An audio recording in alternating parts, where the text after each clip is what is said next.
नमस्कार, मैं हूं Manoj Saini. Andy mid session में आपका स्वागत है। 5 बड़ी खबरें लेकर आपसे रूबरू होंगे। इस बीच में अलग अलग मुद्दों पर आपसे बात होगी। बात सियासत की होगी, मध्य प्रदेश छत्तीसगढ़ भी चलेंगे, लेकिन उसके अलावा कुछ दिलचस्प खबरें भी आपको देखने को मिलेंगी। तो चलिए शुरुआत करते हैं, समझते हैं आज की 5 बड़ी खबरें। झीरम पर सियासी बात, एक और फैसले पर ब्रेक। जाटव को माफी,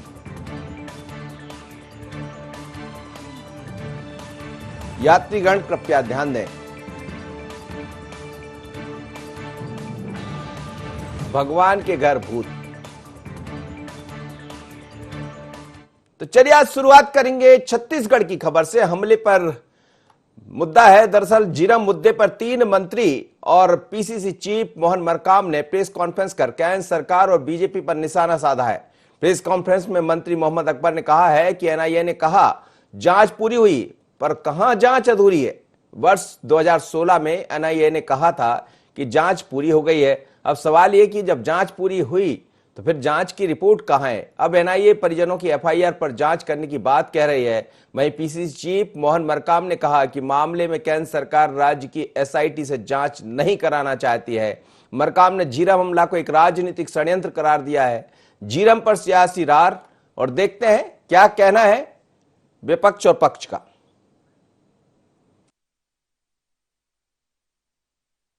हम लोग जब भी झीरम की याद करते हैं तो मन में सिहरन पैदा हो जाता है। सारे विषयों पे बड़ी तार्किक बातें और बड़े जोरदार शब्दों में हम अपनी बात कहते हैं, लेकिन जब भी झीरम की याद करते हैं तो पता नहीं मन में कितनी तकलीफ पहुंचती है। इसका अंदाजा मैं समझता हूं छत्तीसगढ़ में रहने वाले हमारे सभी मित्र विशेष रूप से आप सब भी करते होंगे। हमने अपने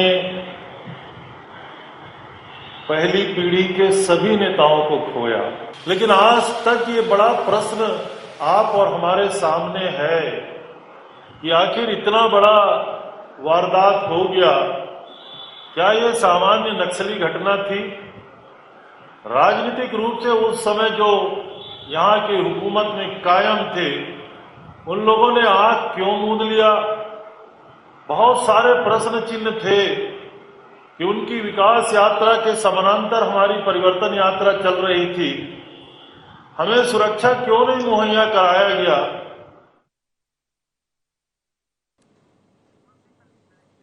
तो चलिए, झीरम का मुद्दा आपको याद होगा। झीरम मामला जब हुआ, झीरम में जब तमाम सारे कांग्रेस के नेता उसका शिकार हुए, झीरम हमले का, नक्सलियों ने यह हमला किया था ऐसा कहा जाता है। बाद में इसकी जांच एनआईए को दी गई। एनआईए ने जांच की और यह भी कहा गया कि जांच की रिपोर्ट जल्द सामने आएगी। फिर राज्य सरकार बदल गई, सरकार ने एसआईटी जांच कराई, लेकिन केंद्र सरकार इसको मानने को तैयार नहीं है। और सवाल यही है कि चाहे हम महेंद्र कर्मा की बात करें, विद्याचरण शुक्ल की बात करें, तमाम सारे नेता इस विस्फोट के शिकार हुए थे और 2016 से लेकर आज तक इस पर राजनीति चल रही है, लेकिन कहीं कुछ सामने नहीं आया। जो सरकार सवाल खड़े कर रही है वो पहले भी कहती रही थी कि जब हम सरकार में आएंगे तो इस पूरे मामले की हम जांच कराएंगे। कई तरह के लोगों पर कई तरह के आरोप लगे, लेकिन आज तक मामला अटका हुआ। कुलेश्वर जोड़ रहा है मेरे साथ। कुलेश्वर, एक बार फिर झीरम का जिन्न बाहर आया, लेकिन ये जिन्न नहीं कहा जाएगा, इसलिए कि जिन नेताओं ने अपनी जान गंवा दी वो कांग्रेस के सभी बड़े दिग्गज लीडर थे और महेंद्र कर्मा जैसे लोग थे, विद्याचरण शुक्ल जैसे लोग थे। फिर भी कांग्रेस की सरकार है, पर जांच की रिपोर्ट क्यों नहीं आ पा रही? देखिए मनोज जी, ये जो मामला है रह रहकर सामने आ रहा है। बता दें कि ये मामले को करीब 7 साल से ज्यादा ये हो रहा है झीरम हत्याकांड को, लेकिन जब कांग्रेस विपक्ष में थी तो इस मुद्दे को जोरों शोरों से उठाई थी। सड़क से लेकर सदन तक की लड़ाई जो है कांग्रेस पार्टी ने किया था साफ तौर पर, क्योंकि ये जो मामला है भारतीय जनता पार्टी के शासनकाल में हुआ था। कांग्रेस के बड़े नेताओं सहित 32 लोग जो इसमें शहीद हुए थे। नक्सलियों के द्वारा एक बड़ा हार जो है वो बोल सकते छत्तीसगढ़ में हुआ था। और नक्सली कई बड़े लीडर भी इसमें शामिल थे जिन्होंने गोलीबारी की थी। एक एक का नाम पूछ के बकायदा गोली मारा गया था। निश्चित तौर पे यह मामला लेकिन उलझते ही गया, सुलझने के बजाय 7 साल के बाद भी साफ नहीं हो पाया है कि आखिर नक्सलियों के द्वारा इतनी बड़ी घटना को अंजाम कैसे दिया गया। तमाम नेता की सुरक्षा में चूक कहाँ पे, क्योंकि उस समय बीजेपी का भी जो है विकास यात्रा निकल रहा था और साथ ही कांग्रेस भी परिवर्तन यात्रा निकाल रहे थे। दोनों को ही यात्रा उसमें निकल रहा, लेकिन कहीं ना कहीं कांग्रेस के नेताओं को अगर सुरक्षा क्यों नहीं दिया गया, क्या कारण थे? और इतने इंटेलिजेंस होने के बाद भी आखिर इतनी बड़ी वारदात होने वाली थी तो राज्य सरकार को पता कैसे नहीं चला, पुलिस विभाग को पता कैसे चला? तमाम सवाल जो है वो लगातार 7 साल से सुनने को मिल रहे हैं। हालांकि ये मामला बीच बीच में जरूर उठता है, लेकिन निश्चित तौर पे जो पीड़ित है, जिनके चाहे जो शहीद हुए हैं, चाहे वो पुलिस जवान हो, उनके जो परिवार है, वो काफी आस लगाकर बैठे हैं कि हमको न्याय मिलेगा, लेकिन न्याय अभी तक नहीं मिला। कल जिस तरह से महेंद्र कर्मा, जिसको बच्चा टाइगर के नाम से जाना जाता था, उनकी भी हत्या इस घटना में हुई थी। उनकी कल जो पुत्री है तुलिका कर्मा, उन्होंने कल प्रेस वार्ता लिया। साफ तौर पर उनको यही कहना था कि एनआईए के ऊपर उनको विश्वास नहीं, इसकी जांच जो है एसआईटी को करना चाहिए। मतलब ये मामला जो है उलझते ही जा रहा, सुलझ नहीं रहा। आज जिस तरह से प्रदेश के 3 बड़े मंत्री जो हैं उन्होंने एक साथ प्रेस वार्ता लिया, पीसीसी अध्यक्ष मोहन मरकाम भी मौजूद थे। इनका साफ तौर पर यही कहना है कि एनआईए कहती कुछ और है, करती कुछ और है। जब हम एफआईआर की मांग कर रहे तो वो कहते हैं कि ये केस चल रहा है, कभी कहते हैं कि ये केस पूरा हो गया, जांच पूरा हो गया है, तो कुछ समझ से परे कई सारे बिंदुओं के साथ 7 पेज का विज्ञप्ति जो है कांग्रेस पार्टी ने जारी किया है। और साफ तौर पर इनका यही कहना है जब तक हमको न्याय नहीं मिलेगा हमारी लड़ाई जारी रहेगी। और उनको यही कि एनआईए से हटाकर एसआईटी को उसके जांच। इसमें विपक्ष कुछ नहीं कह रहा है, सरकार विपक्ष की है केंद्र में। जी बिल्कुल, सरकार विपक्षी केंद्र में, चूंकि जब ये घटना हुआ था तो जो केंद्र है वहां पे कांग्रेस की सरकार थी, उसमें भी ये मामला उठा था। लेकिन अभी सीधे तौर पर जो आरोप लगाए हैं कांग्रेस पार्टी ने, राज्य सरकार बीजेपी के ऊपर लगाए, बीजेपी के नेताओं के ऊपर, क्योंकि अभी शहरी नेटवर्क में जो आरोपी को गिरफ्तार हो रहे हैं वो बीजेपी के कई नेता हैं जो नक्सलियों को ट्रैक्टर सप्लाई करते थे, खाने पीने का सप्लाई करते थे, वॉकी टॉकी सप्लाई करते थे। अभी हाल ही में ही कई लोग गिरफ्तार हुए। तो कांग्रेस पार्टी अब स्पष्ट रूप से बोल रही है कि बीजेपी का तार शुरू से ही नक्सलियों के साथ जुड़ा हुआ है। नक्सलियों की मदद जो है बीजेपी के तमाम नेता करते हैं, इसलिए जो शहरी नेटवर्क में जो लोग पकड़ा रहे हैं वो सब बीजेपी के हैं। तो वे लड़ाई सीधा बीजेपी और कांग्रेस का यहाँ पे हो गया, क्योंकि स्पष्ट तौर पर उन्होंने कहा है कि बीजेपी नक्सलियों के साथ भी काम करके कहीं ना कहीं इस मामले में भी, झीरम मामले में भी बीजेपी कहीं ना कहीं से लिप्त है। इसलिए कांग्रेस पार्टी चाहती है कि जो जांच है वो एसआईटी करे, राज्य सरकार करे, और एनआईए और केंद्र सरकार में बिल्कुल भी इनको विश्वास नहीं रहा है। बहुत बहुत धन्यवाद आपका। और निश्चित रूप से झीरम का जो हमला हुआ, जब झीरम में हत्याकांड एक तरह से कहा जाएगा, जिसमें तमाम सारे कांग्रेस के नेता महेंद्र कर्मा, विद्याचरण शुक्ल जैसे नेताओं की जान गई थी, उसके बाद से लगातार एनआईए और एसआईटी के बीच में यह मसला उलझा है। नेता नेतागिरी करेंगे, लेकिन सवाल उन परिजनों का है जिन्होंने अपनों को खो दिया था और उम्मीद लगाकर बैठे थे। केंद्र की सरकार बड़े दावा करती तो आपकी एनआईए यदि जांच कर रही तो खोल दीजिए, रिपोर्ट क्लियर करिए, जो भी जिम्मेदार है उनको सजा दीजिए। लेकिन आगे बढ़ेंगे और दूसरी खबर की तरफ चलेंगे। सरकार ने जिन 22 नगर परिषदों को फिर से पंचायत बनाने का फैसला किया था, उसे शिवराज सरकार पलटेगी। इसके लिए सैद्धांतिक सहमति हो चुकी है। नगरीय विकास एवं आवास विभाग से नगर परिषदों के गठन की अधिसूचना 1-2 दिन में जारी करेगा।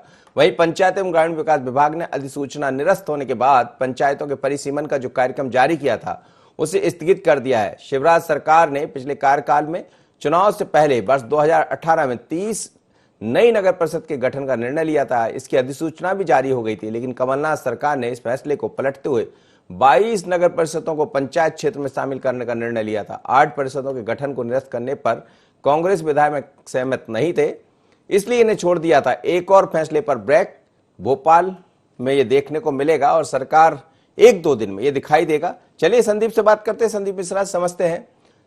संदीप, क्या कहेंगे, सरकार क्यों इस फैसले को बदलने जा रही?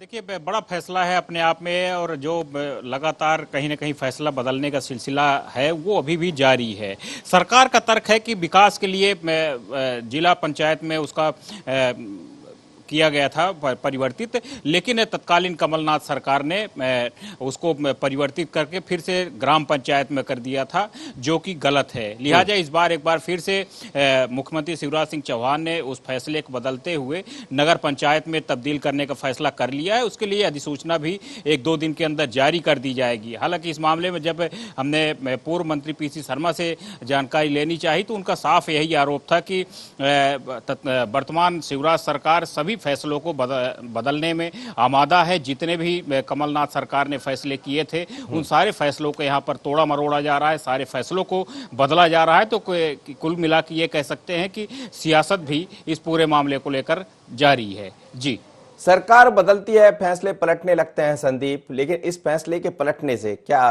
फायदा क्या होगा सरकार को? देखिए, सरकार को यहाँ से फायदा तो कुछ न कुछ तो होगा जरूर, खासकर जो जनप्रतिनिधि उठेंगे उस क्षेत्र से।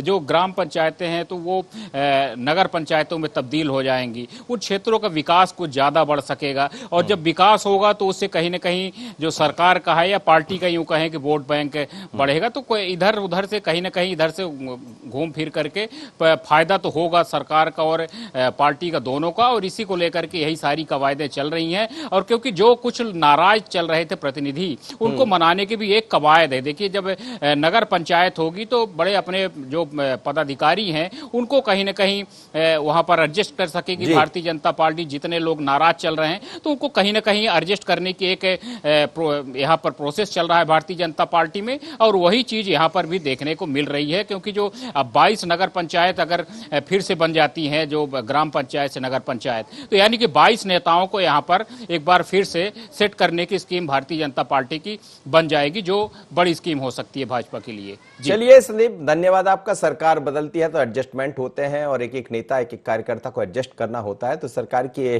तैयारी है। हालांकि कमलनाथ सरकार ने इस फैसले को लिया था और वर्तमान में शिवराज की सरकार है, वो इसको बदलने की तैयारी में। देखना होगा, अधिसूचना जारी होते ही समझ आएगा कि आखिर क्या है पूरा मसला। अगली खबर की तरफ हम बढ़ेंगे। राज्यसभा चुनाव में क्रॉस वोटिंग करने के मामले में सूत्रों के मुताबिक जो खबर आ रही है, भाजपा के विधायक गोपीलाल जाटव पर संगठन फिलहाल कोई एक्शन लेने के मूड में नहीं है। पार्टी के सामने उपचुनाव की चुनौती है। इसमें ग्वालियर चंबल की वे सीट शामिल है जहां जाटव समाज खासा दखल रखता है। गुना विधायक गोपीलाल जाटव को बीजेपी संगठन ने तलब किया है। क्रॉस वोटिंग मामले पर गोपीलाल जाटव ने संगठन के सामने सफाई भी प्रस्तुत कर दी है। जाटव को माफी मिली है। तो दरअसल गोपीलाल जाटव, ऐसा कहा जा रहा है कि दफ्तर में आज तलब किया था, उन्होंने पेश होकर अपनी बात भी की और सफाई भी दी है। लेकिन ये ऐसा मौका है, ये तो नजर आ रहा है क्रॉस वोटिंग हुई है, लेकिन पार्टी कुछ कर नहीं सकती क्योंकि सामने उपचुनाव है और उपचुनाव में कोई कार्रवाई करना कहीं भारी ना पड़ जाए, क्योंकि दलित वोट वहां पर काफी ज्यादा है और उसको यदि कहीं साध ना पाए तो फिर बड़ी दिक्कत खड़ी हो जाएगी। और कांग्रेस समझ रही कि इस समय भारतीय जनता पार्टी ये मानकर चल रही है कि कांग्रेस की तरह इस समय कोई जोखिम नहीं उठाना है, लिहाजा गोपीलाल जाटव को माफ। और जब वो पहुंचे तो उन्होंने कह भी दिया कि माफ कर दो हमें, हमसे भूल हो गई। आकाश मेरे साथ जुड़ रहे हैं। आकाश, क्या कहेंगे, गोपीलाल जाटव को माफी मिल गई? जी निश्चित रूप से, क्योंकि उपचुनाव होना है आगामी समय में और 24 सीटों में से अगर 9 सीटों की अगर हम बात करें तो वो अनुसूचित जनजाति वर्ग से आती हैं और यही कारण है कि गोपीलाल जाटव को संगठन ने माफ कर दिया है, जो सूत्रों के हवाले से खबर है। हालांकि आज जो है संगठन ने उनको तलब किया था। गोपीलाल जाटव जो है बीजेपी मुख्यालय पहुंचे थे। यहाँ पे उन्होंने पार्टी के जो संगठन महामंत्री हैं सुहास भगत, उनके साथ मुलाकात की। तकरीबन आधे घंटे के तक जो है दोनों नेताओं के बीच में मुलाकात चली और इस दौरान जो है गोपीलाल जाटव ने जो राज्यसभा में उनसे गलती हुई है इसको लेकर अपना पक्ष भी रखा और सफाई भी दी और आने वाले समय में उनसे ऐसी गलती दोबारा ना हो, ऐसी बात भी उन्होंने संगठन के सामने रखी। और यही कारण है कि उनको अब संगठन की तरफ से ये माना जा रहा है कि माफी मिल गई है और अब वो जो है 24 सीटों पर जो उपचुनाव होना है उसमें जरूर 9 सीटों पर लगातार एक्शन मोड में नजर आएंगे। इस तरीके की बातें भी निकलकर सामने आई हैं। जी मनोज जी। लेकिन आकाश, क्या कहेंगे, दलितों पर भारतीय जनता पार्टी की नजर भी है, कांग्रेस की नजर भी है और गोपीलाल जाटव भी उसी वर्ग से आते हैं, तो क्या बीजेपी को ये लग रहा है कि इस समय कोई कार्रवाई करना भारी पड़ जाएगा? जी निश्चित रूप से, अगर अभी कार्रवाई होती है तो कांग्रेस को बैठे बैठाए मुद्दा मिल जाएगा और कांग्रेस पर जिस तरीके से बीजेपी दलित विरोधी होने का राज्यसभा चुनाव में आरोप लगा रही थी फूल सिंह बरैया को प्रथम वरीयता न दिए जाने का मुद्दा भी बुनाने की तैयारी में बीजेपी ने की है।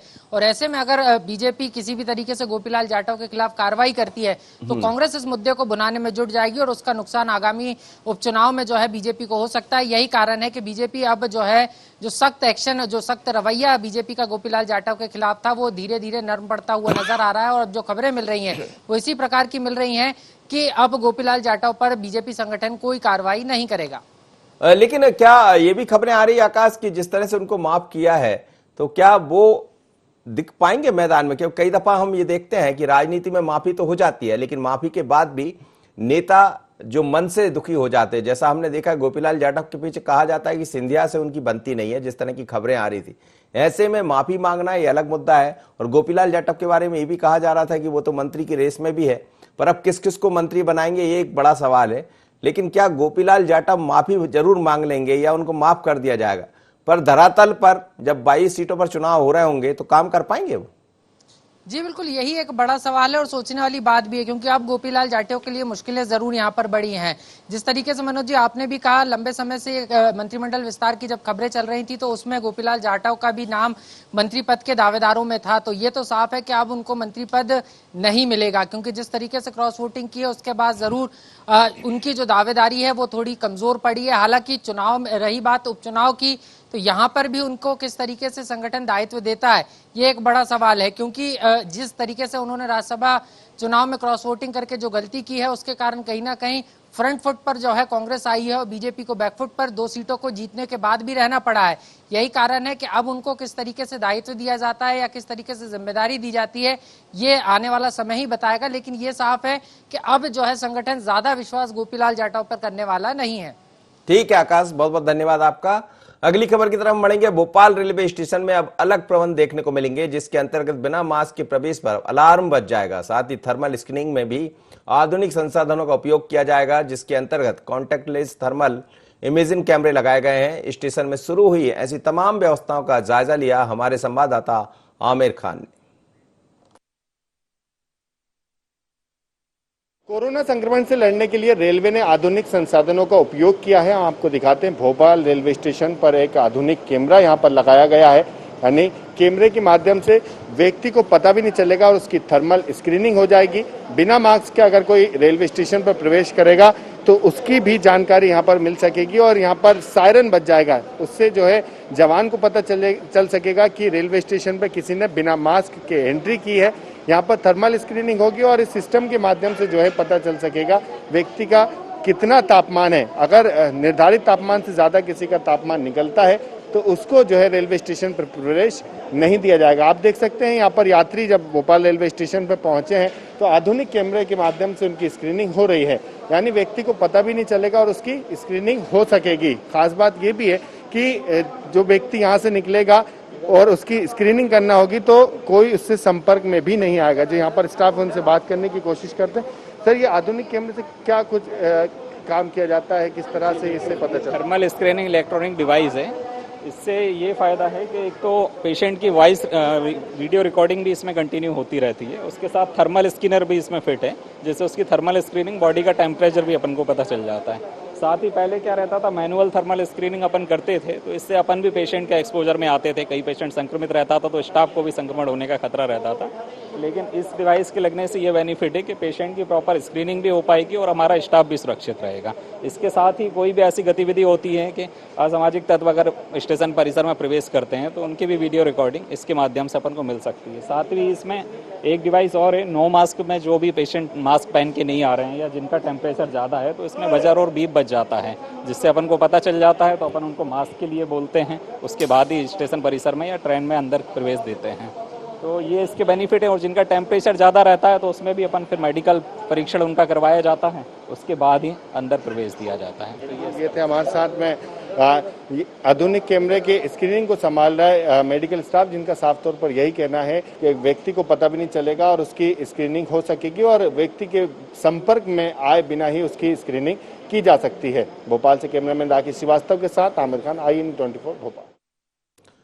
चलिए, तो कोरोना ने कितनी सारी चीजें बदल दी है। यदि आप अब स्टेशन पर जाएंगे तो आपको मास्क लगाना ही होगा, नहीं लगाएंगे तो सायरन बज जाएगा। तो आप संभल कर जाइएगा, क्योंकि स्टेशन पर आप ये छिपा नहीं सकते, बल्कि उसमें कार्रवाई भी आप पर हो सकती है। कार्रवाई की जरूरत ही ना पड़े, आप खुद जिम्मेदारी समझिए, मास्क लगाइए, सैनिटाइजर का इस्तेमाल कीजिए, क्योंकि आपको यात्रा करना है। आपकी यात्रा सुगम और सरल होगी, अच्छी होगी, तो इसका लाभ आपको भी मिलेगा और दूसरों को भी मिलेगा। अगली खबर की तरफ हम बढ़ते हैं। खबर रतलाम के नामली से आ रही है। दरअसल यहां अजीबोगरीब एक खबर सामने आई। यहां बाजेड़ा गांव के हनुमान मंदिर में घुंघरू की आवाज आने से ग्रामीणों में कौतूहल का माहौल बना हुआ है। जैसे ही ये बात ग्रामीणों में फैली, मंदिर में लोगों का चमत्कार देखने तांता लग गया। इसे सूर्य ग्रहण को देखते हुए ग्रामीण वहां चमत्कार मान रहे हैं। सूर्य ग्रहण हालांकि संपन्न हो चुका, लेकिन बावजूद इसके लोग वहां पहुंच रहे हैं ग्रामीण चमत्कार देखने। कोरोना जैसी महामारी को भी भूल गए। अब इसे आस्था माना जाए या अंधविश्वास, हालांकि देखना पड़ेगा कि है क्या ये अंधविश्वास है, क्या सच्चाई है, हम नहीं कहते। दरअसल इस तरह की खबरें सामने जब आती है तो हम तो यही कहेंगे कि ये भूत प्रेत जैसी कोई चीज होती ही नहीं है। IND24 आपसे ये कहता भी, अपील भी करता है कि ऐसे अंधविश्वास में मत आइए। लेकिन कई दफा चमत्कार देखने को जरूर मंदिरों में मिलते हैं और लोग उस पर विश्वास करते हैं। ये भी उसी तरह का विश्वास। आप तस्वीरें देख रहे होंगे, हनुमान जी का मंदिर है ये। नामली एक स्थान है, वहां के नजदीक कोई हनुमान का मंदिर बना हुआ, वहां पर भीड़ उमड़ पड़ी। घुंघरों की आवाज आती है, ऐसा लोग बताते हैं कि वहां लगातार घुंघरों की आवाज सुनाई देती है। क्या कहना वहां के लोगों का, जरा सुनते हैं। यहाँ चमत्कार हो रहा है। क्या हनुमान जी के चमत्कार? मंदिर में 9 बजे से घुंघरू की आवाज आ रही है। क्या ये आश्चर्य, क्या मालूम नहीं। पूरा गांव भीड़ 1.5 कलाक हो गया लगभग बजते बजते। सूर्य ग्रहण है और सूर्य ग्रहण 9 बजे हुआ, उसी टाइम से ये बज रहे हैं। चलिए, तो ऐसा कह रहे हैं देखने वाले, वहां के जो पंडित जी होंगे वो कह रहे हैं कि यहाँ पूजा जब होती है उसके पहले घुंघरू की आवाज सुनाई देती है। अब घुंघरू की आवाज कहां से आती, क्या कोई इसके पीछे कुछ चमत्कार है, या कोई ऐसा व्यक्ति तो नहीं है जो घुंघरू बजाने लगता है और लगा कि घुंघरू की आवाज। और कई दफा जब आप किसी चीज पर विश्वास करने लगते हैं तो ये चमत्कार और तेजी से बदलने लगता है और चमत्कार दिखाई भी देता है। मेरे साथ इस वक्त सैलन जुड़ रहे हैं, उनसे बात करते हैं। क्या कहेंगे, किस तरह का ये बताया जा रहा है? क्या मंदिर में आपने देखा घुंघरू की आवाज, आपने सुनी है शैलेंद्र? जी मैं बता दूं मनोज जी कि यह कल रविवार अमावस का दिन था, सूर्य ग्रहण था और साथ में सुबह जब ग्रामीण वहाँ पे कुछ ग्रामीण दर्शन के लिए गए, उन्हें मंदिर में से घुंघरू की आवाज जैसी आवाज सुनाई देने लगी।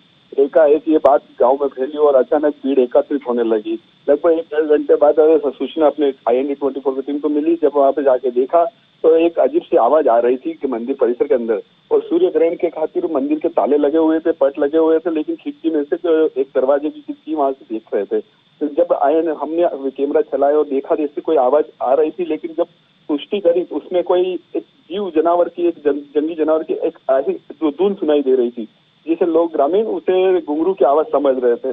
कुछ समय बाद 1.5-2 घंटे तक ऐसी भीड़ लगी रही और स्थानीय प्रशासन, पुलिस प्रशासन को ऐसी सूचना मिली। वहां जाकर प्रशासन ने, आवाज किसकी थी शैलेंद्र, क्या बता रहे हैं? एक जंगली जानवर होता है छोटा, जो जिसका झिंगुर या ऐसा कुछ जानवर बोलते हैं, जिसकी आवाज वो घुंघरू टाइप एक आवाज निकाल सकता है। उस अपनी पड़ताल में यही आया कि उसी जानवर की, जीव जानवर की, जंतु की आवाज थी ये। क्या उससे, जिस जानवर की आप बात कर रहे हैं, वो क्या उससे घुंघरू की आवाज सुनाई देती है?